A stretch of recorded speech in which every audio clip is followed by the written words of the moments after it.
kapamilya at Star Magic talents na sina John Arcilla at Nikki Valdez, kabilang sa cast ng Season 2 ng upcoming Kapuso Primetime series na lolong na pagbibidahan ni Ruro Madrid. Magsisilbing Kapuso comeback ito para sa award-winning actor na si Sir John, na nagmarka rin sa ilang Kapuso series, lalo na sa Encantadia noong 2016 bilang si Hagorn. Ito naman ang pangalawang pagkakataon na mapapanood si Nikki sa GMA, matapos ang collaboration project nila ng ABS-CBN na Unbreak My Heart.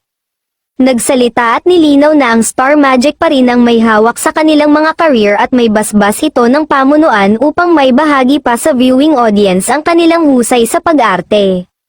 Nilinaw din na mananatili sa ABS-CBN Star Magic ang dalawa, ngunit dahil sa collaboration sa pagitan ng ABS-CBN at GMA ay malaya na nakakatawid ang ilang kapamilya stars sa GMA Network. Nagpasalamat naman ang dalawang kapamilya stars dahil pinayagan sila ng ABS-CBN na gawin ang proyekto under GMA Network, samantala magiging pangunahing kontrabida sa serye si John, nagaganap bilang si Julio Figueroa, isang makapangyarihang negosyante na leader din ng grupo ng mga masasama.